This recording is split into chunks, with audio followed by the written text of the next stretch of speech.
नमस्कार मैत्रिणींनो, आज इथे बघा मी मस्त शेंगदाण्याची चटणी तुम्हाला करून दाखवणार आहे। आपण कितीही वेगवेगळ्या चटण्या केल्या तरी या शेंगदाण्याच्या चटणीची सर कुठल्याही चटणीला येत नाही। तर इथे बघा मी शेंगदाणे भाजून घेतलेले आहेत आणि अशा पद्धतीने छान याला व्यवस्थित चोळून याचे साल काढून घेणार आहे। तर तुम्हाला ज्या पद्धतीने साल काढणं सोपं वाटतं त्या पद्धतीने तुम्ही काढून घ्या आणि जेवढे होतील तेवढे मी साल इथे काढण्याचा प्रयत्न केलेला आहे। तर इथे आता एक खलबत्त्यामध्ये मी ही चटणी कुटून करणार आहे। तर मी बरेचदा मिक्सरमध्येही करते, पण कधी कधी मला अशी खलबत्त्यामध्ये कुटलेली चटणी खावीशी वाटते। तर ती आज मला खावीशी वाटती म्हणून मी आज इथे बनवणार आहे। तर इथे बघा रंगाचं जे तिखट आहे लालवालं ते इथे मी टाकून घेतलेलं आहे आणि इथे हे जे तिखटवालं तिखट आहे ते 2 चमचे टाकून घेतलेलं आहे। रंगाचं जे तिखट आहे म्हणजे लाल कलर येईल आपल्या चटणीला चांगला म्हणून इथे 2 चमचे कलरवालं आणि 2 चमचे तिखटवालं इथे मी तिखट टाकून घेतलेलं आहे।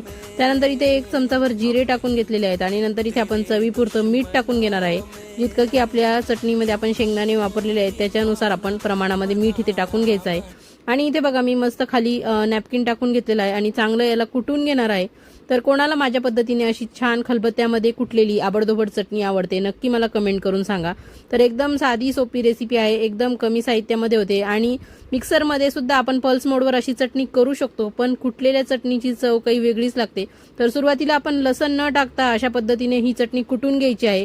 तर नंतर इथे बघा भरपूर सारा लसण मी सोलून ठेवलेला होता, तर भरपूर सारा लसण आपल्याला इथे टाकून घ्यायचा आहे। सुरुवातीला जर लसण आपण टाकला ना शेंगदाण्यासोबत तर चांगली शेंगदाणे कुटल्या जात नाही, त्यामुळे आधी शेंगदाणे व्यवस्थित कुटून घ्यायचे आणि नंतर हा लसण ऍड करून पुन्हा एकदा याला चांगलं एकजीव होईपर्यंत कुटून घ्यायचं आहे। तर मध्ये मध्ये थोडं थांबून चमच्याने खालची चटणीवर वरची चटणी खाली अशा पद्धतीने मिक्स करून घ्यायची आहे, एकजीव करून घ्यायची आहे। तर इथे बघा मी पुन्हा एकदा ही लसण टाकल्यावर कुटून एकजीव करून घेणार आहे, व्यवस्थित तिला खालीवर करून घेणार आहे आणि पुन्हा एकदा याला कुटणार आहे। तर अशा पद्धतीने कुटलं ना तर शेंगदाण्यातलं तेल रिलीज होतं आणि चटणी अशी ओलसर राहते, अगदी भुसभुशीत आणि भगरा भगरा होत नाही जशी की मिक्सरमधली चटणी होते।